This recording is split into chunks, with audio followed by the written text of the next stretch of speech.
Kalau mau mati, utangnya dibayar dulu baru mati. Pria-pria berjas hitam yang memenuhi pintu masuk rumah duka itu berteriak kasar. Gadis sialan, ayahmu sudah memakan banyak uang kami. Persetan dengan pemakaman ini. Hancurkan semuanya dan serahkan uangnya. Paman, kumohon, tolong tenang sedikit. Ini adalah jalan terakhir ayahku. Suara Nadia Maharani, gadis berusia 25 tahun yang baru lulus kuliah, terdengar gemetar. Dengan wajah pucat pasi dan berlutut di lantai, ia menelan air matanya dan mohon. Namun, para preman itu hanya mencibir. Jalan terakhir. Tukang utang sepertinya tidak pantas mendapat jalan terakhir. Prang. Sebuah botol minuman keras dibanting ke lantai, pecahan kacanya terlempar ke segala arah. Para pelayat memalingkan wajah, tidak ada satupun yang berani turun tangan. Tepat pada saat itu, dari sudut ruangan rumah duka, seorang wanita yang mengenakan setelan jas hitam perlahan bangkit dari tempat duduknya. Apa umur kalian cuma jadi pajangan? Kenapa berisik sekali? Suaranya dingin, namun tegas bergema di ruangan itu. Para preman menoleh ke arahnya dan tertawa meremehkan. Hei, apa yang sedang dibicarakan ibu-ibu ini? Namun, wanita ini, Rini Wulandari, tidak mundur selangkah pun. Jam tangan militer usang di pergelangannya bersinar redup di bawah cahaya lampu neon. Para pembaca, di mana Anda sedang membaca kisah ini sekarang? Di rumah, di jalan, saat berangkat kerja, atau di waktu istirahat. Mari luangkan waktu dan berkomentar bersama. Hari itu adalah sore hari di awal bulan November. Saat angin dingin mulai berhembus. Tempatnya adalah sebuah ruang sewaan kecil di sebuah rumah duka di pinggiran Jakarta. Di depan foto mendiang yang bertuliskan nama Budi Santoso, hanya ada beberapa kuntum bunga krisan putih yang diletakkan seadanya. Sebagai tuan rumah duka, Nadia Maharani mengenakan pakaian hitam, berlutut dengan kepala tertunduk di samping foto ayahnya. Pelayatnya tidak banyak. Hanya beberapa teman almarhum, tetangga sepuh, dan 1-2 kerabat jauh yang datang dari luar kota. Nadia, yang tabah, ya, ayahmu pasti pergi ke tempat yang baik, kata kakek Darmawan, seorang pensiunan guru berusia 70-an, sambil menepuk pundak Nadia. Terima kasih, kek. Suara Nadia terdengar tanpa tenaga. Ia telah kehilangan ibunya saat masih SMP. Dan sejak itu hanya hidup berdua dengan ayahnya. Ayahnya menjalankan sebuah warung makan kecil. Tetapi sejak pandemi COVID, usahanya sepi dan utangnya terus menumpuk. Akhirnya, ayahnya jatuh sakit, ambruk 2 bulan lalu, dan meninggal dunia tanpa mampu membayar biaya rumah sakit. Saking beratnya biaya sewa rumah duka, Nadia hanya mampu menyewa ruangan yang paling kecil dan paling murah. Suasana di dalam sangat sepi. Aroma melati sesekali tercium, diiringi sayup-sayup suara doa yang mengisi ruangan. Namun, tepat pada saat itu, mana anak Budi Santoso? Pintu masuk rumah duka terbuka dengan kasar, dan 5 pria berjas hitam berhamburan masuk. Pria yang memimpin di depan tampak berusia awal 40, dengan bekas luka di wajahnya, dan bertubuh tegap. Ia adalah Anton, komandan lapangan dari geng Naga Hitam, sindikat preman penguasa wilayah tersebut. Saya, jawab Nadia dengan suara bergetar. Anton menatapnya, lalu tertawa sinis. Oh, jadi kamu anaknya Budi Santoso? Kau terlihat lebih muda dari umurmu. Nadia, kau tahu berapa banyak uang yang ayahmu pinjam dari kami? Salah satu anak buah Anton mengeluarkan selembar kertas, mengibaskannya, dan berkata, 300 juta rupiah. Kalau ditambah bunga, jumlahnya jadi 450 juta. Jadi, kapan kau mau bayar? Paman, aku juga ingin membayarnya. Tapi saat ini, aku tidak punya uang. Tolong, beri aku sedikit waktu. Air mata mengalir deras dari mata Nadia. Waktu? Hei, kau berani meminta waktu padaku? Anton tertawa keras. Tiba-tiba, ia menunjuk ke arah foto mendiang. Hei Budi Santoso, bajingan kau. Uang yang kau pinjam harusnya kau bayar sendiri. Kau pikir semuanya selesai hanya karena kau mati? Paman, kumohon, jangan lakukan itu di depan foto ayahku. Nadia buru-buru bangkit untuk menghalangi, tetapi Anton mendorongnya dengan kasar. Minggir, gadis sialan. Bruk! Nadia jatuh tersungkur ke lantai. Para pelayat hanya menahan napas dan mengamati, tidak ada yang berani ikut campur. Ketakutan telah membekukan mereka. Hei, ambil sebotol miras. Salah satu anak buah Anton membuka botol minuman keras dan menuangkannya ke lantai dengan kasar. Budi Santoso, pergilah ke neraka dan mabuklah di sana. Dasar tukang utang. Bau menyengat alkohol langsung memenuhi ruangan rumah duka. Nadia duduk bersimpuh di lantai. Seluruh tubuhnya bergetar sambil menangis terseduh-seduh. Kakek Darmawan menatap Anton dengan sorot mata penuh kemarahan, tetapi sebagai pria tua, tidak ada yang bisa dilakukannya. Anton sekali lagi meludah ke arah foto mendiang. Cui, keparat. Salah satu pelayat mencoba berdiri karena gemetar menahan marah. Tetapi orang di sebelahnya dengan cepat menarik lengannya. Diamlah. Mereka dari naga hitam. Kalau kita cari gara-gara, kita juga bisa mati. Ketakutan dan rasa tidak berdaya menyelimuti ruangan itu. Tepat pada saat itulah. Dari sudut ruangan, seorang wanita yang duduk diam perlahan bangkit berdiri. Mengenakan setelan jas hitam dengan rambut yang diikat rapi, dan sebuah jam tangan militer usang di pergelangannya. Ia adalah Rini Wulandari. Ia melangkah maju dengan tenang namun tegas menuju Anton. Bahkan, suara langkah kakinya terdengar berat. Anton meliriknya. Ibu-ibu apa-apaan ini? Hentikan sekarang juga. Suara Rini rendah, tetapi terdengar sangat jelas di telinga semua orang di ruangan itu. Anton menoleh perlahan ke arahnya. Apa? Apa yang dibilang ibu-ibu ini? Anak buahnya ikut terkikik geli. Bos, perempuan ini sepertinya sedang memberi kita perintah. Namun, ekspresi Rini tidak berubah sedikit pun. Ia menatap Anton tepat di matanya. Tidak ada sedikit pun ketakutan di sorot matanya. Tempat ini adalah tempat untuk mengantar kepergian seseorang. Kalau mau bicara soal uang, bicaralah di luar. Apa? Hei, lihat ini. Kau tahu siapa aku. Beraninya kau memerintahku. Anton melangkah maju mendekati Rini. Dengan tinggi lebih dari 180 cm, postur tubuhnya mengintimidasi saat ia menatap Rini dari atas. Para pelayat menahan napas. Perempuan itu pasti akan dihajar. Mbak, tidak apa-apa. Diam saja. Biar aku yang urus. Isak Nadia dari lantai dengan suara memohon. Namun, Rini menggelengkan kepalanya dan berkata dengan lembut, Nadia, tidak apa-apa. Ada Mbak di sini. Mbak katamu?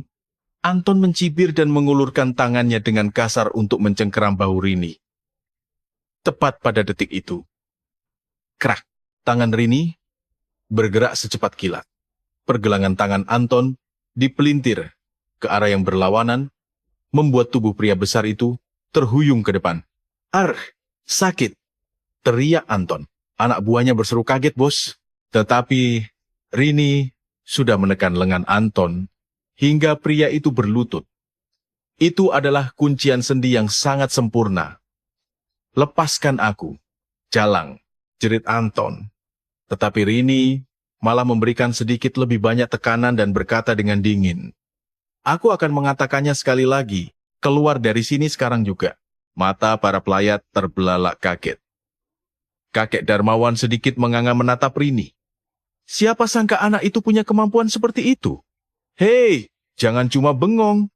Cepat singkirkan perempuan gila ini, teriak Anton kepada anak buahnya.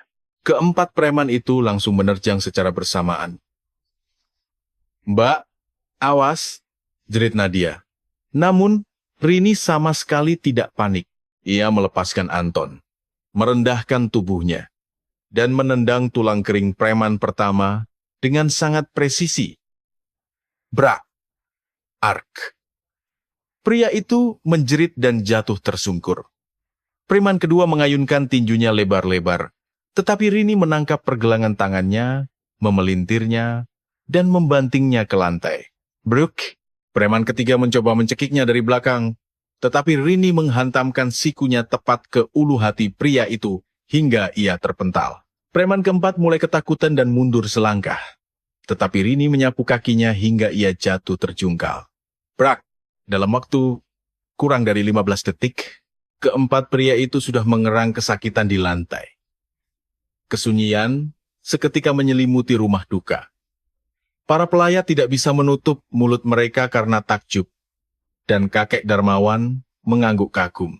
Anton menatap Rini dengan ekspresi tidak percaya, sambil terengah-engah. Kau, siapa kau sebenarnya? Dari mana kau belajar bela diri? Rini tidak menjawab. Ia hanya melangkah mendekati Anton dengan tenang, selangkah demi selangkah. Jam tangan militer, usangnya berkilat di bawah cahaya lampu. Aku akan mengatakannya untuk yang terakhir kalinya. Keluar sekarang juga. Dan jangan pernah muncul di hadapan anak ini lagi. Anton menggertakkan giginya dan memasukkan tangannya ke dalam saku. Sepertinya ia hendak mengeluarkan sesuatu. Sorot mata Rini seketika berubah tajam. Jangan coba-coba mengeluarkan pisau atau pergelangan tanganmu akan kupatahkan. Mendengar kata-kata itu, tangan Anton terhenti. Sorot mata wanita itu benar-benar serius. Anton secara naluriah sadar bahwa itu bukanlah gertakan sambal. Sialan. Hei kalian, bangun semua. Teriak Anton kepada anak buahnya yang terkapar. Para preman itu mengerang dan bangkit dengan tertatih-tatih. Cepat bangun bodoh, bentaknya lagi. Namun, di mata mereka tergambar jelas rasa takut. Bos, perempuan ini bukan orang sembarangan. Tutup mulutmu, jangan takut. Tepat pada saat itu. Ada apa ini? Dua petugas kepolisian berseragam masuk melalui pintu masuk rumah duka. Polisi yang memimpin di depan adalah Ibtu Bayu Kurniawan, pria berusia akhir 30. Polisi datang, salah satu pelayat menghela napas lega. Ibtu Bayu mengedarkan pandangannya ke sekeliling, pecahan botol miras berserakan di lantai, dan para preman berdiri dengan wajah memar. Kami mendapat laporan. Apakah terjadi tindak kekerasan di sini? Pak polisi, tolong lihat perempuan itu. Dia tiba-tiba memukuli kami. Lapor salah satu anak buah Anton dengan cepat. Apa? Perempuan itu? Ibtu Bayu menatap Rini. Rini, yang mengenakan setelan jas hitam rapi, hanya berdiri diam. Bukan. Orang-orang ini yang pertama kali membuat keributan. Mereka menyiram minuman keras dan mengumpat di depan foto almarhum ayahku. Teriak Nadia dengan panik. Ibtu Bayu terdiam sejenak. Ia mengenal Anton.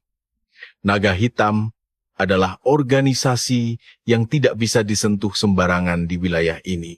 Baiklah, semuanya ikut ke kantor polisi dan buat surat pernyataan, kata Bayu dengan ambigu. Rini menatapnya lurus-lurus. Pasti ada CCTV di sini. Kalau Anda memeriksanya, Anda akan tahu siapa yang lebih dulu menggunakan kekerasan. Soal itu.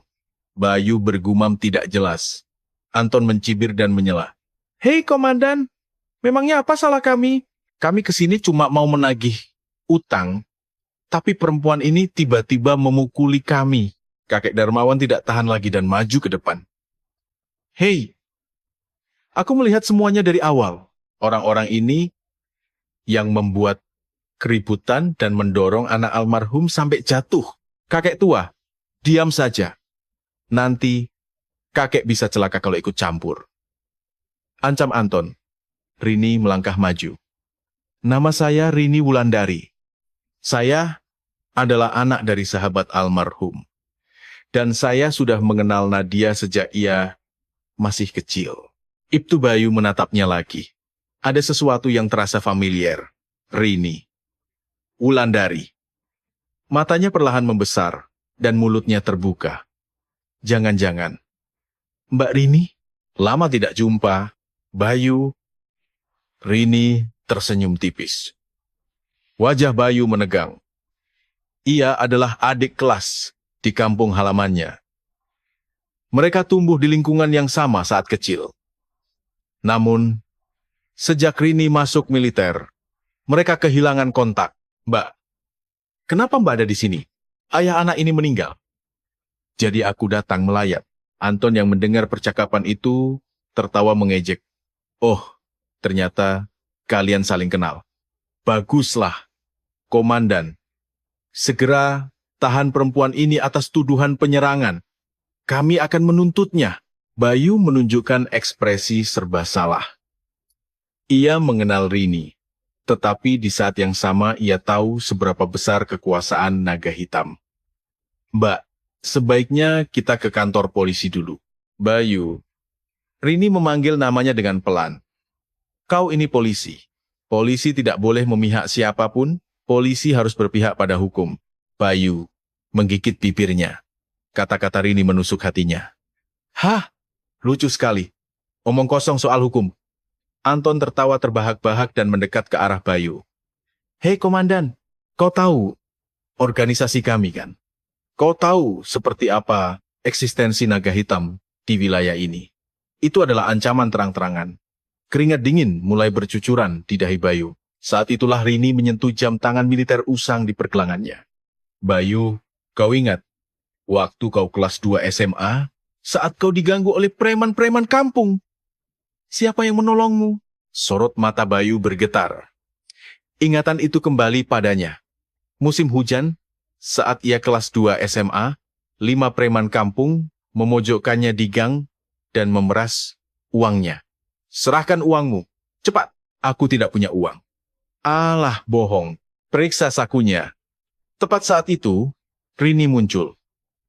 Saat itu, Rini adalah seorang mahasiswi berusia 21 tahun, dan ia melumpuhkan kelima preman itu hanya dalam 3 menit. Bayu, kau tidak apa-apa, Mbak. Sejak hari itu, Bayu menganggap Rini sebagai pahlawan penyelamat hidupnya. Ia menjadi polisi karena ingin menjadi seseorang yang melindungi orang lemah seperti Rini. Kau ingat kan? Tanya Rini pelan. Bayu perlahan mengangguk. Ya Mbak, saya ingat. Lalu, kau pasti tahu apa yang harus kau lakukan sekarang. Bayu menarik napas panjang, lalu ia menoleh ke arah Anton. Anton, kalian semua, ikut ke kantor polisi sekarang. Apa? Hei Komandan, sadarlah, kami ini korbannya, teriak Anton. Korbannya adalah Nona ini. Semuanya akan terlihat jelas setelah saya memeriksa CCTV rumah duka. Fakta bahwa kalian yang lebih dulu membuat keributan dan menyerang keluarga almarhum. Suara Bayu kini menjadi tegas. Wajah Anton berkerut marah. Hei brengsek, kau mau memihak siapa sekarang? Saya berpihak pada hukum, kata Bayu, mengulangi kata-kata Rini. Anton menggertakkan giginya. Bagus, Komandan. Lihat saja nanti. Aku akan melaporkan ini pada bos di organisasiku. Karir polisi mutamat. Itu urusan saya nanti. Sekarang, ayo ke kantor polisi. Bayu mengeluarkan buku catatannya. Anton mengepalkan tangannya kuat-kuat, tetapi ia tidak berani bertindak sembarangan di depan polisi berseragam. Bagus. Ayo pergi, semuanya. Anton membawa anak buahnya keluar dari rumah duka. Namun, ia berhenti di depan pintu dan menoleh ke arah Rini. Hei, ini belum berakhir. Lihat saja nanti. Rini tidak menjawab. Ia hanya menatapnya dalam diam. Setelah kelompok Anton pergi, rumah duka kembali hening. Nadia berlari ke arah Rini dan menggenggam erat tangannya. Mbak, terima kasih. Sungguh, terima kasih. Air mata mengalir deras dari matanya. Tidak apa-apa, Nadia. Sekarang semuanya sudah aman. Rini menepuk punggungnya. Bayu mendekat. Mbak, senang bisa bertemu lagi setelah sekian lama. Maaf, situasinya seperti ini. Tidak, Bayu. Terima kasih karena kau sudah berani bertindak. Tapi Mbak, Geng naga hitam tidak akan tinggal diam. Mbak harus berhati-hati, ucap Bayu cemas. Kakek Darmawan perlahan menghampiri. Rini, kau sungguh luar biasa. Tapi, dari mana kau punya keahlian seperti itu? Kek, nanti saya ceritakan. Rini tersenyum lembut. Bayu menatap pergelangan tangan Rini. Jam tangan militer usang itu menarik perhatiannya. Mbak, jam itu? Ya, aku masih memakainya. Rini mengelus jam tangannya. Bayu ingin bertanya lebih banyak. Namun ia menahannya karena tahu ini bukan waktu yang tepat. Mbak, saya pamit dulu. Masih banyak yang harus diurus di kantor polisi. Kalau butuh apa-apa, hubungi saya ya. Iya, terima kasih Bayu. Setelah Bayu pergi, rumah duka kembali tenang. Namun Rini tahu, ini belum berakhir. Anton tidak akan diam saja. Para pelayat mulai pulang satu persatu. Nadia, yang tabah ya. Semoga almarhum tenang di alam sana. Ruangan semakin sepi. Rini berlutut di depan foto mendiang dan berdoa. Paman, jangan khawatir. Aku akan menjaga Nadia dengan baik. Nadia masih terisak di sampingnya. Kakek Darmawan menatap keduanya dan bergumam pelan. Rini, anak itu sungguh punya rasa setia kawan yang tinggi. Malam itu rumah duka sangat sunyi. Sebagian besar pelayat sudah pulang, menyisakan Nadia, Rini, dan kakek Darmawan. Nadia, istirahatlah sedikit, kau tidak boleh sampai jatuh sakit. Rini menepuk bahu Nadia. Mbak, tidak apa-apa. Aku ingin berada di dekat ayah. Nadia mengusap air matanya sambil menatap foto ayahnya. Kakek Darmawan membawakan 2 cangkir teh hangat. Nah, minumlah ini. Kalian pasti sangat lelah. Terima kasih, Kek. Rini menerima teh itu. Kakek Darmawan menatap Rini lekat-lekat. Rini, kakek tidak tahu kalau kau sehebat itu. Di mana kau mempelajarinya? Rini terdiam sejenak. Sambil mengelus jam tangan militer di pergelangannya, ia perlahan mulai berbicara. Saya belajar di militer, Kek. Militer? Perempuan masuk militer? Tanya. Kakek Darmawan terkejut. Iya, saya dulu bertugas di Kopassus. Selama 7 tahun. Mata Nadia ikut membesar. Mbak dulunya anggota Kopassus? Oh iya, tapi sekarang aku sudah pensiun dini, jawab Rini dengan tenang. Kakek Darmawan mengangguk. Pantas saja kau sekuat itu. Tapi kenapa kau pensiun? Bukankah karirmu sebagai prajurit sedang bagus? Ekspresi wajah Rini seketika meredup. Karena saya gagal melindungi orang yang seharusnya saya lindungi. Nanti saja saya ceritakan, Kek. Rini enggan melanjutkan. Kakek Darmawan pun tidak bertanya lagi. Saat itulah ponsel Nadia berdering. Nomor tidak dikenal. Nadia mengangkat teleponnya. Halo? Nadia Maharani? Ini aku? Anton? Suara Anton terdengar dari seberang telepon. Wajah Nadia seketika pucat pasi. Di mana rumahmu? Ah, benar. Kos petakan di Kampung Melayu kan? Gimana ini? Aku belum bisa melunasi utang dendamku. Nadia, utang ayahmu belum lunas, tahu? Paman. Aku akan membayarnya. Tolong beri aku sedikit waktu. Waktu? Lucu sekali. Siapkan uang 200 juta sebelum jam 12 malam ini. Kalau tidak, aku akan membakar kos-kostanmu. Mengerti? Oh ya, perempuan bernama Rini tadi siang. Suruh dia hati-hati. Bos-bos kami tidak akan membiarkannya hidup tenang. Klik, telepon ditutup. Nadia terduduk lemas, sekujur tubuhnya gemetar. Mbak, bagaimana ini? Dari mana aku bisa dapat uang 200 juta? Dia bilang mau membakar rumahku. Nadia, tenang. Ada aku. Rini memeluk Nadia. Kakek Darmawan berkata dengan nada marah. Preman-preman tidak tahu malu. Sudah diusir dari rumah duka, sekarang malah mengancam. Rini berpikir dengan tenang. 200 juta. Sebelum jam 12 malam. Ia melihat jam tangannya. Pukul 9 malam. Hanya tersisa 3 jam. Mbak, aku tidak punya uang. Di rekeningku cuma ada 3 juta rupiah. Bagaimana ini? Isak Nadia. Rini mengeluarkan ponselnya. Nadia, jangan khawatir. Aku akan cari jalan keluarnya. Biar aku yang urus. Rini menelepon seseorang. Halo, Bayu. Ini Rini. Mbak, ada apa? Anton menelepon Nadia dan mengancamnya. Kalau kami tidak menyerahkan 200 juta sebelum jam 12 malam ini, dia akan membakar rumahnya. Apa? Itu jelas-jelas tindak pidana pemerasan dan pengancaman. Suara Bayu meninggi. Biar saya laporkan sekarang juga. Saya akan bawa anggota ke sana. Terima kasih, Bayu. Tapi aku punya satu permintaan lagi. Katakan saja, Mbak. Malam ini, aku akan menemui Anton secara langsung. Mbak, jangan. Itu berbahaya. Tidak apa-apa. Aku tahu apa yang kulakukan.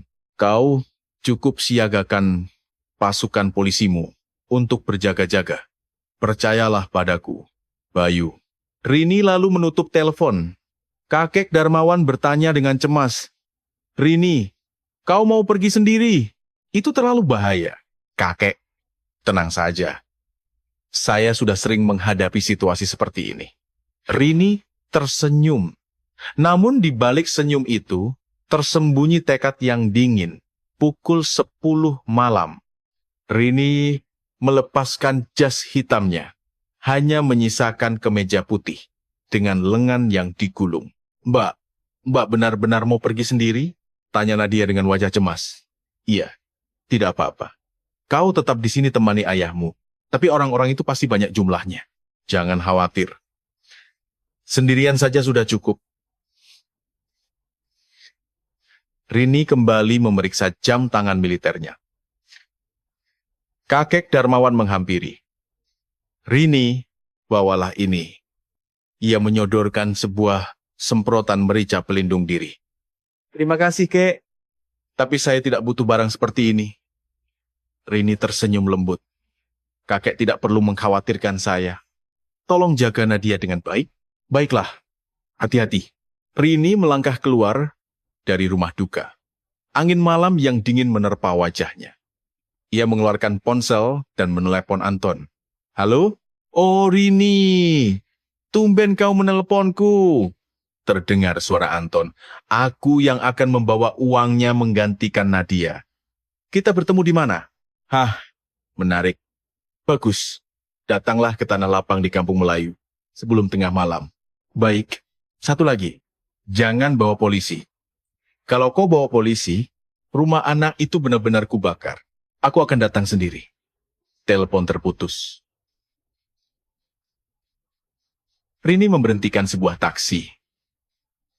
Pak, ke Tanah Lapang Kampung Melayu, tolong cepat. Tanah Lapang Kampung Melayu? Neng, di sana bahaya kalau malam-malam. Tidak apa-apa, Pak. Ada urusan mendesak. Taksi melaju. Rini menatap keluar jendela, tenggelam dalam pikirannya. Situasi seperti ini sudah 7 tahun tidak dihadapinya. Ingatan masa lalunya kembali berkelebat di kepalanya. Hari di mana ia kehilangan rekan seperjuangannya saat operasi khusus di Kopassus. Rini, kau pergilah dulu. Aku tidak apa-apa. Tidak, kita harus pergi sama-sama. Rini, kumohon. Suara tembakan meletus dan rekannya menghembuskan napas terakhir di pelukannya. Rini menggelengkan kepalanya. Tidak, kali ini berbeda. Kali ini aku pasti akan melindunginya. Taksi berhenti di dekat Tanah Lapang Kampung Melayu. Neng, sudah sampai. Tapi Neng yakin gak apa-apa? Di sini sepi banget kalau malam. Gak apa-apa, Pak. Ini ongkosnya. Rini menyerahkan uang dan turun dari taksi. Tanah lapang itu sangat gelap. Hanya ada beberapa lampu jalan yang menyala redup. Di kejauhan, tampak sebuah mobil van hitam terparkir. Rini berjalan perlahan mendekat. Pintu van terbuka, dan Anton beserta 7 anak buahnya turun. Wah, kau benar-benar datang sendirian? Cibiran Anton terdengar. Mana uangnya? Tidak ada uang, ucap Rini datar. Apa? Datang ke sini tanpa uang? Sebagai gantinya, mari kita buat kesepakatan. Lanjut Rini. Kesepakatan? Kesepakatan apa? Anton tertawa tak percaya. Utang Nadia. Aku yang akan melunasinya. Dicicil. Dicicil? Hah, lucu sekali. Hei, kau pikir aku ini sedang main-main? Anak-anak buahnya ikut terkikik. Rini maju selangkah. Ada syaratnya. Mulai hari ini, jangan pernah dekati Nadia lagi. Hai, kau pikir kau bisa memerintahku? Nada suara Anton meninggi. Ini bukan perintah, tapi tawaran. Kesepakatan. Bagus. Kalau begitu tawaranku begini, Anton membunyikan buku-buku jarinya sambil mendekat. Kau berlutut dan memohon ampun di sini sekarang juga. Kalau kau lakukan, mungkin aku akan mempertimbangkannya. Itu tidak mungkin. Rini menggeleng. Apa? Kau tidak sadar situasinya ya? Anton memberi isyarat tangan, dan seketika anak buahnya mengepung Rini. 8 orang melawan 1. Woi, habisi perempuan ini sekarang juga. Jangan sampai mati. Cukup buat dia masuk rumah sakit saja. Baik, bos. Para preman mulai maju. Rini menarik napas dalam-dalam. Ia melirik jam tangan militernya sekali lagi. Kali ini, aku pasti akan melindungi. Tatapan matanya berubah tajam. Salah satu preman menyerang lebih dulu dengan membawa pipa besi. Rasakan ini. Pipa besi itu berayun ke arah kepala Rini. Namun, Rini sedikit merunduk untuk menghindar, lalu menangkap pergelangan tangan pria itu dan memelintirnya. Pipa besi jatuh ke tanah, dan pria itu terduduk memegangi pergelangan tangannya. Satu. Gumam, Rini pelan. Preman kedua dan ketiga menyerang secara bersamaan. Maju semua! Rini menangkis pukulan preman di sebelah kanannya dengan telapak tangan, lalu mendaratkan sikunya ke rahang pria itu. Pria itu terhuyung ke belakang dan jatuh.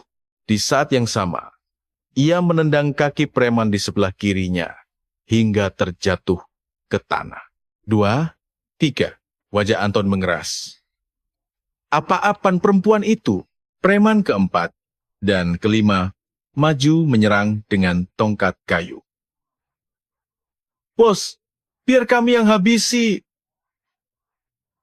Rini merendahkan tubuhnya untuk menghindari ayunan tongkat pertama.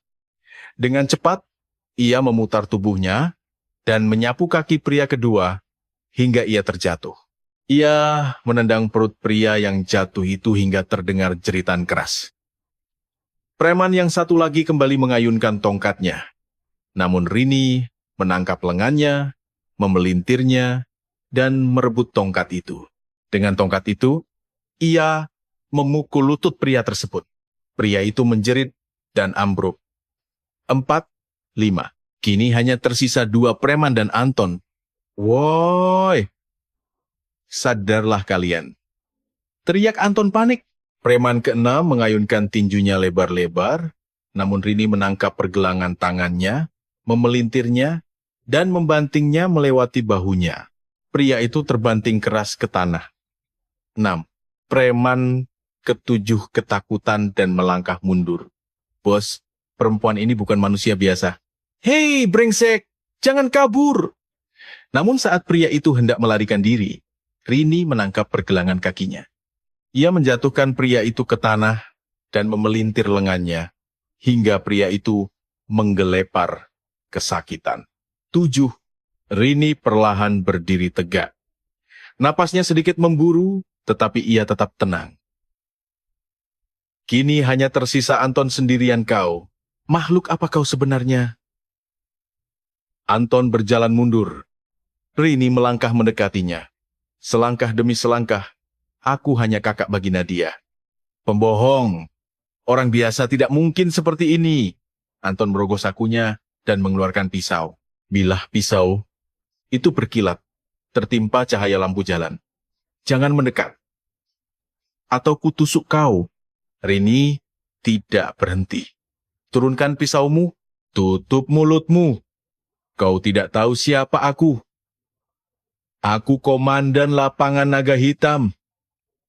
Kalau kau macam-macam denganku, bos besar kami tidak akan melepaskanmu. Lalu kenapa? Suara Rini sedingin es. Anton mengayunkan pisaunya. Namun, Rini dengan sangat presisi menangkap pergelangan tangannya dan memelintirnya. Pisau itu jatuh ke tanah, dan Anton dipaksa berlutut. Rini menekan bahunya, hingga Anton benar-benar telungkup di tanah. 8. Aar, sakit, lepaskan, erang Anton. Rini berbicara dengan nada rendah. Mulai hari ini, jangan pernah mendekati Nadia lagi. Kalau kau berani mendekatinya, aku sendiri yang akan mendatangi markas organisasimu. Apa? Dan aku akan melakukan hal yang sama pada bos-bosmu itu. Kau mengerti? Anton gemetar hebat. Tatapan mata Rini benar-benar serius. Ya, mengerti. Lepaskan aku. Begitu Rini melepaskannya, Anton terkapar di tanah dengan napas terengah-engah. Satu hal lagi, Rini menatap wajahnya dari atas. Utang ayah Nadia akan diselesaikan secara hukum. Kau tahu kan, bunga ilegal tidak bisa ditagih. Apa maksudmu? Aku akan melaporkan semuanya ke polisi. Ancaman dan kekerasan yang kalian lakukan. Wajah Anton menjadi pucat pasi. Tepat pada saat itu, Mbak Rini, terdengar suara sirene dari kejauhan. Lalu, Ibtu Bayu berlari mendekat bersama pasukan polisinya. Mbak, tidak apa-apa? Iya, Bayu. Aku tidak apa-apa. Bayu mengedarkan pandangan. Ia terkejut melihat para preman yang terkapar di tanah. Ini. Semuanya Mbak yang lakukan sendirian, mereka menyerang duluan. Pasti ada CCTV di sana. Rini menunjuk ke arah pintu masuk tanah lapang di mana terdapat sebuah kamera CCTV. Anton, kau ditangkap. Atas tuduhan pemerasan dan pengeroyokan, Bayu mengeluarkan borgol. Hei komandan, ini pembelaan diri. Perempuan itu yang memukul kami duluan. Nanti kita cek CCTV. Semuanya akan terbukti. Ikut dengan tenang, ucap Bayu tegas. Para polisi mulai menggiring Anton dan anak buahnya. Rini mengusap jam tangan militer di pergelangannya. Kali ini aku berhasil melindungi. Keesokan paginya, rumah duka tampak tenang. Beristirahatlah dengan tenang sekarang. Aku tidak apa-apa. Rini memperhatikannya dari samping. Kakek Darmawan membawakan bubur hangat. Nadia, Rini, makanlah ini. Kalian berdua belum tidur semalaman kan? Terima kasih, kakek. Saat ketiga orang itu sedang makan bubur dalam diam, pintu rumah duka terbuka. Permisi, seorang pria parubaya berusia pertengahan 50-an, mengenakan setelan jas rapi, melangkah masuk, rambutnya sudah memutih separuh, dan sorot matanya tajam. Dua orang pengawal berjas mengikutinya dari belakang. Siapa? Tanya Nadia terkejut. Pria itu meletakkan sebuket bunga melati dan krisan putih di depan foto almarhum, lalu memberi penghormatan dengan sopan. Semoga almarhum tenang di alam sana. Ia lalu menoleh ke arah Nadia. Maaf mengganggu. Saya Hendra Wijaya, pimpinan dari geng Naga Hitam. Seketika udara di dalam rumah duka membeku. Pemimpin geng Naga Hitam. Pos tertinggi sindikat yang menguasai jalanan di wilayah ini. Nadia ketakutan dan melangkah mundur. Rini dengan sigap menghalangi Nadia dan berdiri di depannya. Ada urusan apa Anda ke sini? Bos Hendra menatap Rini. Jadi Anda yang bernama Rini Wulandari. Saya dengar rumornya. Katanya Anda sendirian melumpuhkan komandan lapangan kami. Anak buah Anda yang menyerang duluan. Saya tahu, Bos Hendra mengangguk. Karena itulah, saya datang untuk meminta maaf. Apa? Rini mengangkat sebelah alisnya. Bos Hendra membungkukkan badannya ke arah Nadia. Nadia Maharani, saya dengan tulus meminta maaf karena anggota kami membuat keributan di pemakaman almarhum ayahmu. Nadia memasang ekspresi kebingungan. Iya, dan ini adalah sedikit uang duka cita. Bos Hendra mengeluarkan amplop putih yang sangat tebal dan meletakkannya di atas meja. Rini berkata dengan tajam, tidak perlu, bawa kembali. Nona Rini.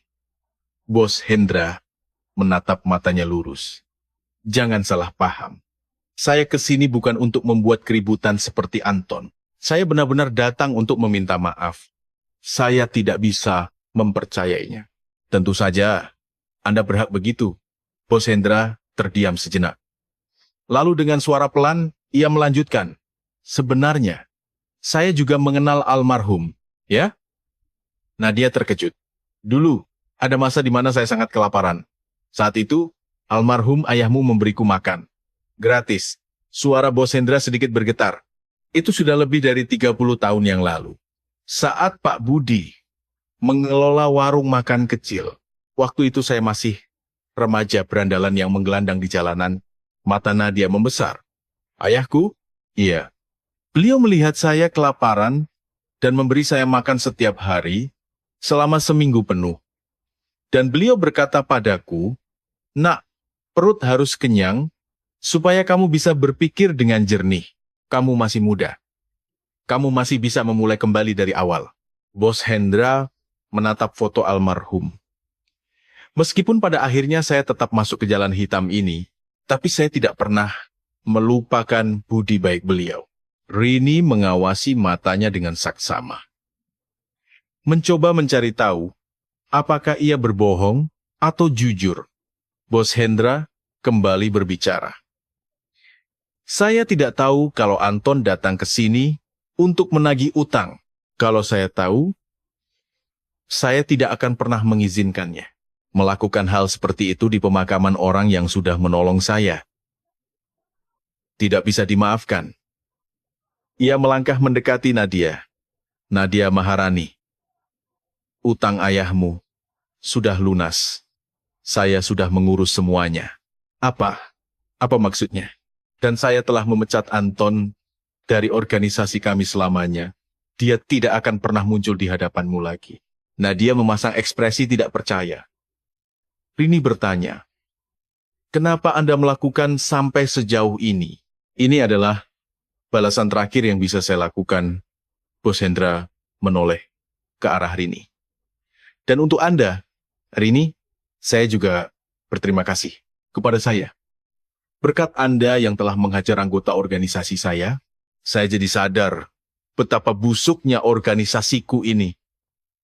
Menagih utang dengan kasar pada putri dari penolong saya. Itu bukan perbuatan manusia. Bos Hendra kembali membungkuk dalam-dalam. Sekali lagi saya minta maaf. Kalau begitu, saya permisi. Ia lalu berjalan keluar rumah duka bersama anak buahnya. Suasana kembali hening selama beberapa saat. Kakek Darmawan bergumam pelan. Ya Tuhan, Bos Preman datang langsung untuk meminta maaf. Nadia menatap Rini. Mbak, ini bukan mimpi kan? Bukan. Ini nyata. Rini juga tampak terkejut. Namun, ada firasat mengganjal di hatinya. Apakah semuanya selesai semudah ini? Sore harinya, prosesi pemakaman selesai dengan tenang. Nadia mengantar ayahnya untuk dikremasi dan mengucapkan selamat tinggal untuk terakhir kalinya. Ayah, aku sangat menyayangimu. Beristirahatlah dengan tenang. Air mata mengalir di pipinya. Rini merangkul bahunya. Nadia, sekarang semuanya akan baik-baik saja. Mbak, aku tidak tahu bagaimana harus menjalani hidupku ke depannya. Pikirkanlah pelan-pelan. Aku akan ada di sampingmu. Setelah kremasi selesai, Nadia mendekap guci abu ayahnya. Kakek Darmawan mendekat. Nadia, ini memang berat, tapi sekarang kau harus menatap masa depan. Ayahmu juga pasti menginginkan hal itu. Iya, kakek. Mereka bertiga keluar dari tempat persemayaman. Di luar, Ibtu Bayu sudah menunggu. Mbak Rini, Nadia, kalian sudah bekerja keras. Bayu, terima kasih. Kalau tidak ada kau, entah apa yang akan terjadi. Rini tersenyum. Bayu berkata dengan hati-hati. Mbak, ada yang ingin kubicarakan. Bisa kita bicara berdua sebentar? Oh, tentu. Rini meminta Nadia dan kakek Darmawan untuk pergi lebih dulu. Setelah hanya berdua, Bayu membuka mulutnya. Mbak, soal Bos Hendra Wijaya dari Naga Hitam. Ya, tadi dia datang meminta maaf. Orang itu. Sedikit aneh. Wajah Bayu terlihat serius. Aneh bagaimana? Berdasarkan penyelidikan kami, Hendra Wijaya bukan tipe orang yang mudah mundur seperti itu. Bayu merendahkan suaranya. Dia itu berdarah dingin. Sekalipun anggotanya berbuat salah, dia tidak akan memecat mereka begitu saja. Dia tipe orang yang justru akan menekan lebih keras. Sorot mata Rini menjadi tajam. Berarti tindakannya hari ini kemungkinan besar adalah sandiwara. Ada niat lain di baliknya. Bayu melihat sekeliling. Mbak, hati-hatilah. Fakta bahwa Hendra Wijaya turun tangan langsung berarti masalah ini tidak akan selesai sesederhana itu. Rini mengangguk. Aku mengerti. Terima kasih Bayu. Dan Mbak, Bayu menatap pergelangan tangan Rini. Jam tangan militer usang itu masih ada di sana. Jam tangan itu, pemberian dari masa bertugas di Kopassus kan? Oh iya, alasan Mbak pensiun dini. Boleh aku tahu kenapa? Rini terdiam sejenak. Lalu dengan perlahan ia mulai berbicara. Bayu, sebelum aku pensiun, aku pernah gagal dalam satu operasi. Operasi militer? Iya, operasi penyelamatan Sandera. Karena kesalahanku dalam mengambil keputusan. Suara Rini bergetar. Satu rekanku meninggal. Di depan mataku. Bayu tak bisa berkata-kata. Rekan itu memberikan jam tangan ini padaku di saat terakhirnya. Sambil berkata, Rini, tetaplah hidup, dan lindungilah orang-orang. Rini mengelus jam tangan itu. Karena itulah aku pensiun. Aku tidak ingin kehilangan siapa-siapa lagi. Mbak, tapi Bayu, kali ini, saat melihat Nadia, aku memikirkan kembali alasanku berada di sini. Tatapan mata Rini menjadi tegas. Aku ada di sini untuk melindungi orang-orang yang lemah. Itulah harapan rekanku, dan itulah yang harus kulakukan. Bayu tampak terharu. Mbak Rini keren sekali. Terima kasih Bayu. Saat mereka berdua sedang berjalan, ponsel Rini berdering. Nomor yang tidak dikenal? Halo, Nona Rini Wulandari? Saya Hendra Wijaya. Wajah Rini menekan. Ada urusan apa Anda menelpon? Bisa Anda datang ke kantor saya malam ini? Ada hal yang ingin saya bicarakan. Bicara soal apa? Tidak enak dibicarakan di telepon. Saya ingin bicara langsung. Anda bisa datang sendirian. Saya tidak berniat mengancam Anda. Rini berpikir sejenak. Bayu menggelengkan kepalanya dan berbisik, Mbak, jangan pergi. Bahaya. Namun Rini sudah membuat keputusan. Baik. Jam berapa? Jam 7 malam. Alamatnya akan saya kirim lewat pesan. Telepon ditutup. Bayu berkata dengan panik. Mbak benar-benar mau pergi sendirian? Bayu, jangan khawatir. Aku tahu apa yang harus kulakukan. Tapi kau siapkan pasukan polisi untuk berjaga-jaga. Mengerti? Suara Rini sangat tegas. Bayu tidak bisa mencegahnya lagi. Rini menatap langit. Matahari mulai terbenam. Malam akan segera tiba. Dan waktu kebenaran akan segera terungkap. Hendra Wijaya. Apa sebenarnya maumu? Pukul 7 malam. Rini berdiri di depan kantor bos Hendra. Di lantai 12 sebuah gedung mewah di kawasan Sudirman, terdapat papan nama bertuliskan PT Konstruksi Semesta. Silakan masuk. Saat pintu terbuka, terlihat sebuah ruangan kantor yang sangat luas. Bos Hendra duduk sendirian di depan mejanya. Anda sudah datang. Silakan duduk. Rini duduk dengan hati-hati. Langsung saja ke intinya. Nona Rini, Anda mantan pasukan khusus Kopassus, kan? Mata Rini menajam. Bagaimana Anda tahu? Saya menyelidiki Anda. Rini Wulandari, 37 tahun, bertugas 7 tahun di Kopassus sebelum pensiun dini. Pangkat terakhir, Sersan Kepala. Bos Hendra menuangkan teh. Saya penasaran, kenapa orang seperti Anda mau repot-repot menolong Nadia. Itu bukan urusan Anda. Saya rasa Anda adalah orang yang luar biasa. Di zaman sekarang, sangat jarang ada orang yang mau bertaruh nyawa untuk urusan orang lain. Bos Hendra membuka laci mejanya dan mengeluarkan sebuah dokumen. Karena itulah, saya punya satu tawaran. Jadilah kepala tim keamanan di organisasi kami. Gajinya 1 miliar rupiah setahun. Rini menatapnya tidak percaya. Kenapa saya harus masuk organisasi preman? Ia mendorong kembali dokumen itu. Kalau Anda tidak suka kata preman, anggap saja ini perusahaan keamanan swasta. Saya berencana untuk beralih sepenuhnya ke bisnis legal. Saya tidak percaya.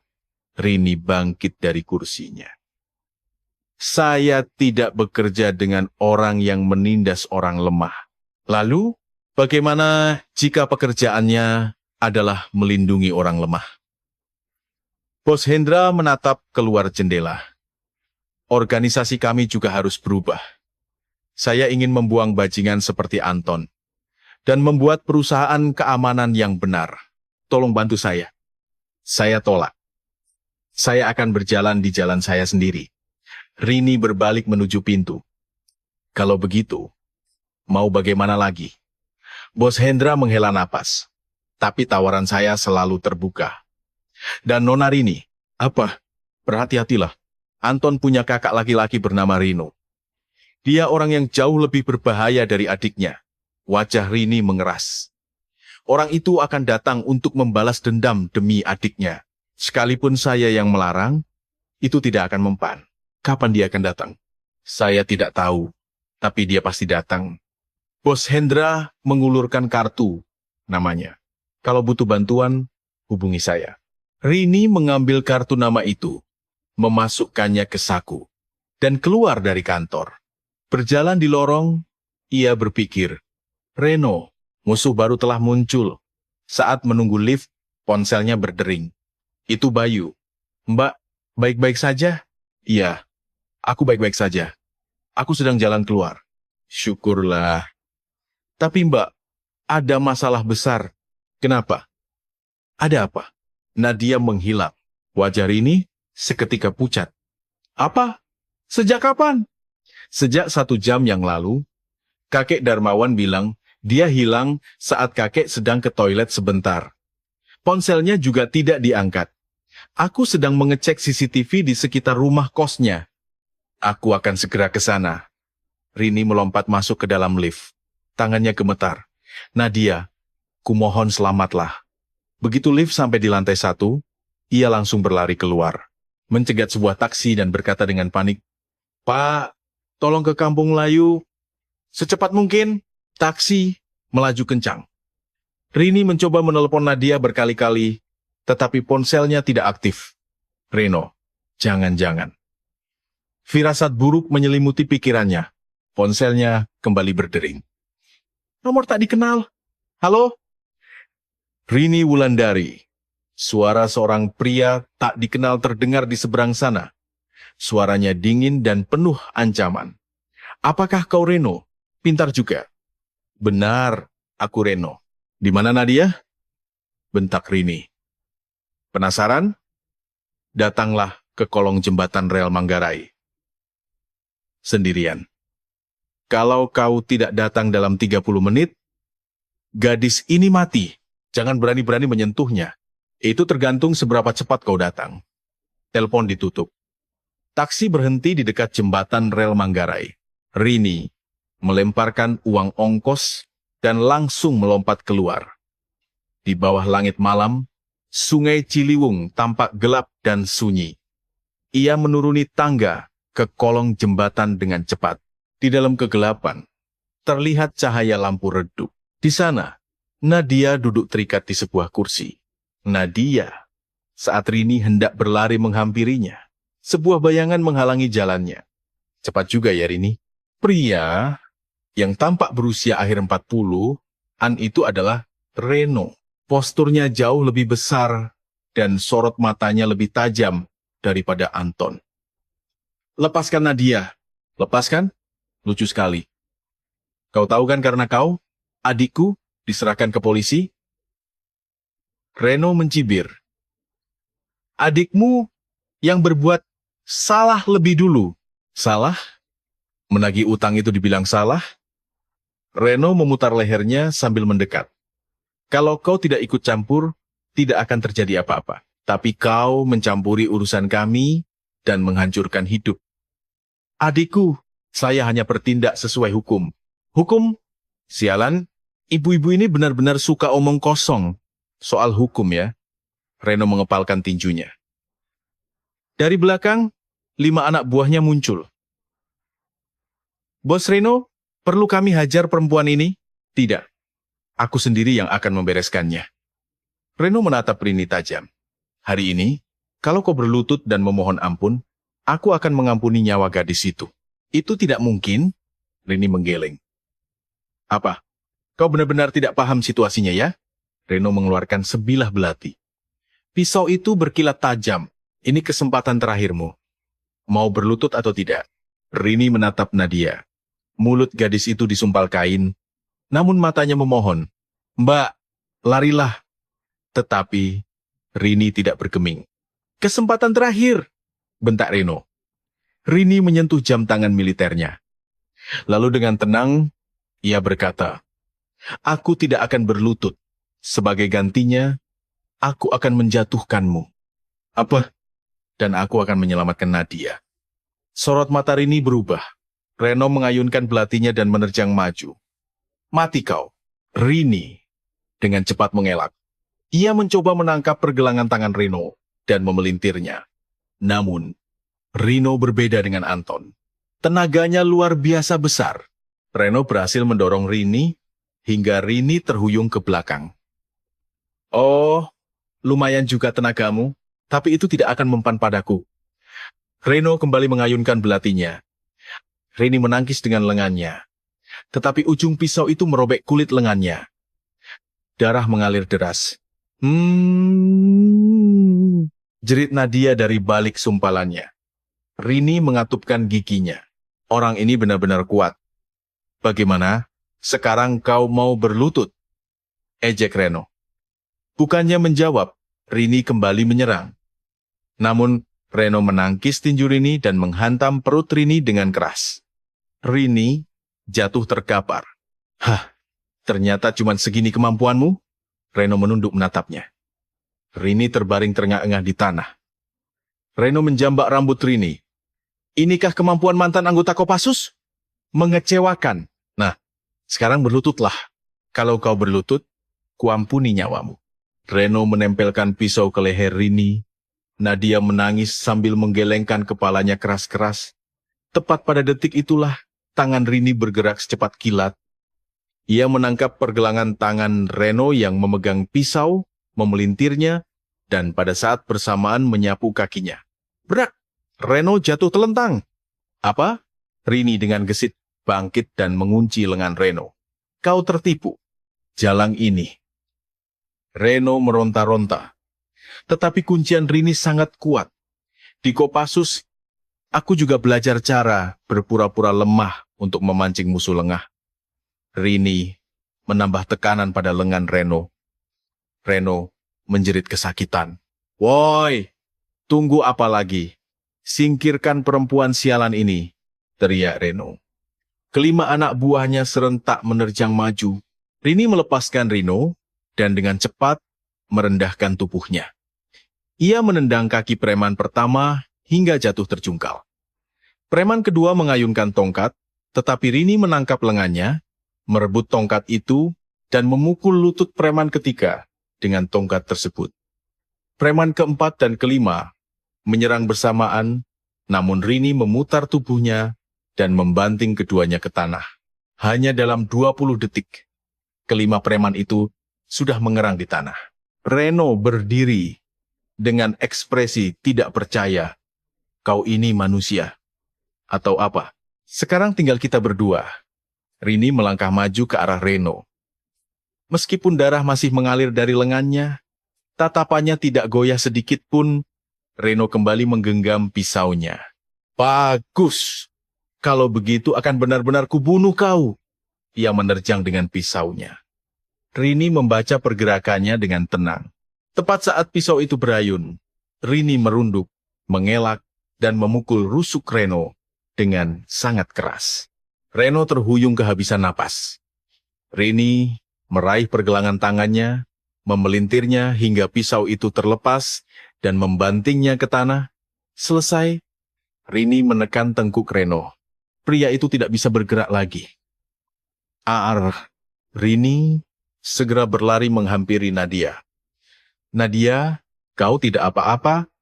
Rini membuka sumpalan mulutnya dan memotong tali yang mengikatnya. Mbak Hicks, aku takut sekali.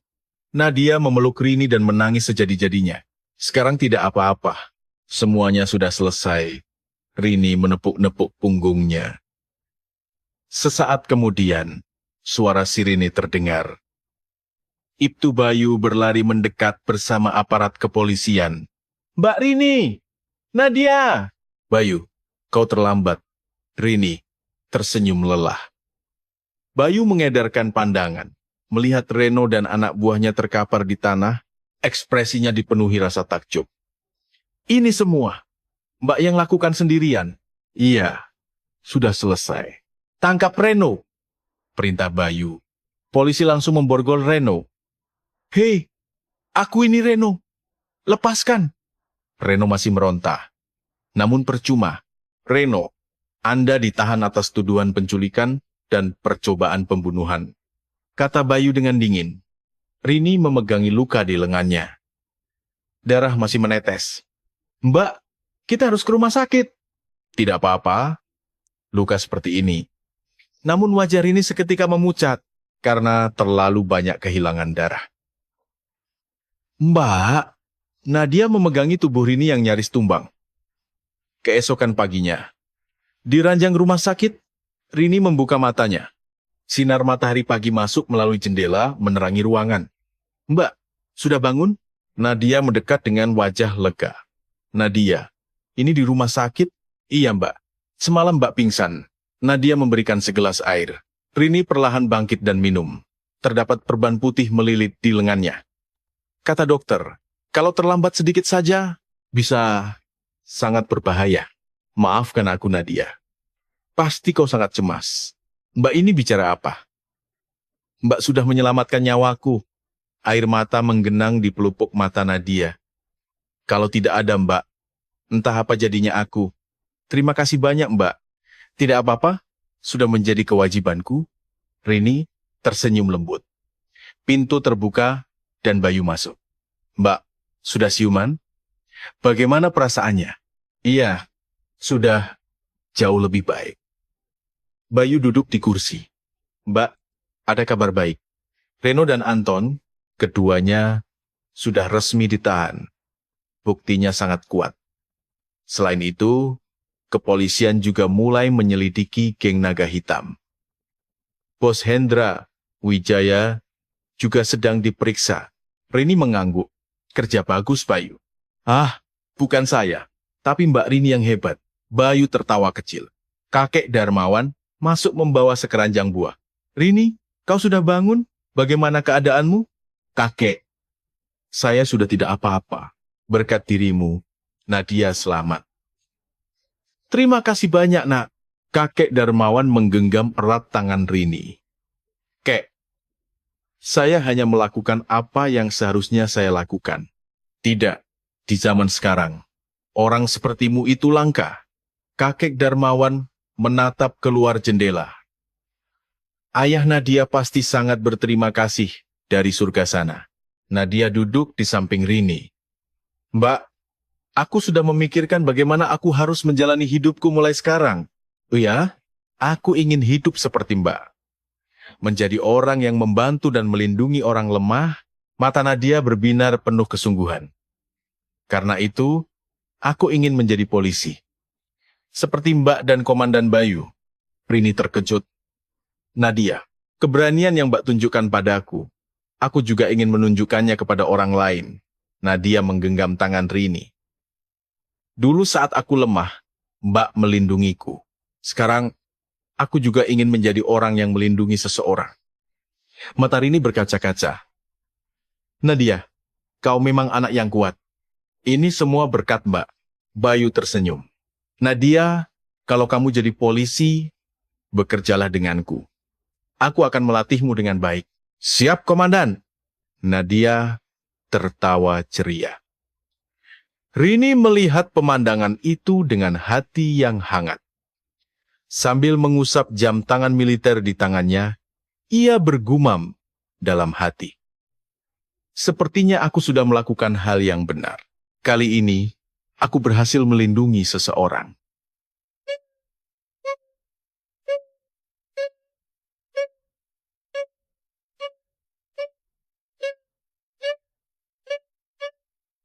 Kakek Darmawan berkata pelan, Rini, rekanmu juga pasti bangga dari atas sana. Rini mendongak. Kakek, tahu dari mana? Melihat dari sorot matamu. Kau memiliki sorot mata seseorang yang pernah kehilangan. Kakek menepuk bahu Rini. Tapi sekarang kau terlihat sudah baik-baik saja. Sepertinya kau sudah berhasil mengatasi rasa sakit itu. Rini mengusap air matanya dan tersenyum. Iya, Kek. Sekarang saya sudah tidak apa-apa. 1 minggu kemudian, Rini keluar dari rumah sakit. Luka di lengannya sudah membaik meski masih dibalut perban. Mbak, biar aku bawakan. Nadia mengambil alih tas Rini. Tidak usah. Nadia, kamu kan harus pergi ke kampus. Tidak, hari ini Mbak jauh lebih penting. Keduanya keluar dari rumah sakit dan naik taksi. Mbak, mau pulang kemana? Ke rumah kontrakanku saja. Taksi melaju. Di luar, jalanan ibu kota berlalu dengan cepat. Rini merenungkan kejadian seminggu terakhir, keributan di rumah duka, pertarungan dengan Anton, hingga bentrokan dengan Reno. Semuanya terasa seperti mimpi. Mbak lagi mikirin apa? Oh, tidak ada apa-apa. Mbak, kemarin aku sudah daftar ujian masuk Bintara Polisi. Ucap Nadia malu-malu. Wah, serius? Selamat Nadia. Ini semua karena Mbak. Mbak yang memberiku keberanian. Senyum mengembang di wajah Nadia. Aku sudah tidak takut lagi. Apapun yang terjadi di depan nanti, aku yakin bisa melewatinya. Rini menggenggam erat tangan Nadia. Kau pasti bisa, Nadia. Taksi berhenti di depan rumah kontrakan Rini. Saat keduanya hendak turun, seorang pria menghampiri mereka. Itu adalah Hendra Wijaya. Nona Rini, ada waktu sebentar? Rini tampak terkejut. Pak Hendra, jangan khawatir. Saya bukan datang untuk mengancam. Hendra mengangkat kedua tangannya. Saya cuma mau menyapa dan berterima kasih. Berterima kasih? Berkat Anda, organisasi kami akhirnya dibersihkan. Selama diperiksa polisi, saya menyadari banyak hal. Bos Hendra menundukkan kepala. Mulai sekarang, saya benar-benar hanya akan menjalankan bisnis yang legal. Geng Naga Hitam sudah resmi saya bubarkan. Rini menatap matanya. Pria itu tulus. Keputusan yang bagus. Kata-kata Anda benar. Kekuatan itu bukan untuk menginjak yang lemah, tapi untuk melindungi. Bos Hendra mengeluarkan sebuah kartu nama. Ini adalah kartu nama perusahaan baru saya. Perusahaan keamanan yang resmi dan legal. Kalau Anda berubah pikiran, tolong hubungi saya. Rini menerima kartu nama itu, tetapi menggeleng sambil tersenyum. Terima kasih tawarannya, tapi saya punya jalan saya sendiri. Baiklah kalau begitu. Semoga Anda sehat selalu. Setelah Hendra pergi, Nadia bertanya, Mbak beneran tidak mau terima tawarannya? Gajinya kan besar. Iya, aku akan hidup dengan caraku sendiri. Rini menatap langit biru yang cerah dan menyilaukan. Nadia, ayo kita cari makan. Ayo Mbak. Keduanya berjalan sambil tertawa. Rini menatap jam tangan militernya. Aku sudah tidak apa-apa sekarang. Aku akan terus hidup sambil melindungi seseorang ke depannya. Ia memantapkan hatinya. Ini adalah awal yang baru. Dan Rini tahu, kapanpun ada seseorang yang membutuhkan bantuannya, ia akan selalu siap untuk bergegas. 3 bulan kemudian. Nadia lulus tahap pertama ujian Bintara Polisi. Mbak, aku lulus tahap 1. Teriak Nadia kegirangan lewat telepon. Serius? Selamat Nadia. Ini berkat Mbak. Kalau tidak ada Mbak, aku tidak akan bisa sampai sejauh ini. Rini tertawa hangat. Bukan. Itu murni hasil kerja kerasmu. Setelah menutup telepon, Rini menatap keluar jendela. Kini, ia bekerja paruh waktu di sebuah kedai kopi kecil dan hidup dengan tenang, kehidupan biasa yang tidak terlalu istimewa. Tetapi ia merasa bahagia. Menyeduhkan kopi untuk pelanggan dan menyapa mereka dengan senyuman. Itu saja sudah cukup baginya. Malam harinya, saat ia hendak menutup kedai kopi, Seorang nenek masuk ke dalam. Permisi. Apa bisa bantu saya? Nenek itu tersesat dan tidak bisa menemukan jalan pulangnya. Nek, mari saya antar sampai ke rumah. Rini mengantarkan nenek itu hingga ke rumahnya dengan selamat. Terima kasih, Nak. Ternyata di dunia ini masih ada orang baik ya. Nenek itu menggenggam erat tangan Rini. Bukan apa-apa, Nek. Sudah sepantasnya saya membantu. Di perjalanan pulang, Rini merenung. Kekuatan bukanlah sesuatu yang harus diperlihatkan dengan cara yang megah. Melindungi seseorang dan mengulurkan tangan untuk membantu, itulah kekuatan yang sesungguhnya. Sesampainya di rumah, Rini melepas jam tangan militer dari pergelangan tangannya dan meletakkannya di atas meja. Lalu ia bergumam pelan. Terima kasih. Sekarang aku sudah baik-baik saja. Aku hidup seperti yang kau harapkan. Jam tangan itu berdetak pelan, tik-tok, seolah-olah memberikan jawaban padanya. Keesokan paginya, Rini kembali berangkat kerja ke kedai kopi. Hari yang biasa kembali, dimulai. Namun Rini sadar, kapanpun ada orang yang butuh bantuan, ia akan segera berlari menghampiri. Kekuatan bukanlah untuk menginjak yang lemah, melainkan untuk melindungi. Kekuasaan bukanlah untuk memamerkan diri, melainkan untuk membangkitkan orang lain. Keberanian bukanlah tidak adanya rasa takut, melainkan bertindak di tengah rasa takut. Rini mempercayai hal itu, dan ia akan terus hidup dengan keyakinan tersebut. Nadia, Bayu, dan kakek Darmawan pun kini menjalani hidup di posisi masing-masing sambil membantu dan melindungi sesama. Dunia ini mungkin masih keras dan rumit, namun masih ada orang-orang baik di luar sana. Orang-orang yang saling melindungi dan saling menyemangati. Rini menyeduh kopinya hari ini dan berpikir, semoga hari ini juga menjadi hari yang baik. Lalu ia tersenyum. Kekuatan yang sejati tidak berada di tempat yang jauh atau megah. Kekuatan itu ada di dekat kita, di dalam kehidupan kita sehari-hari. Ingatlah, para pembaca, keberanian kecil yang Anda miliki bisa saja mengubah hidup seseorang. Terima kasih telah membaca kisah yang mengharukan ini.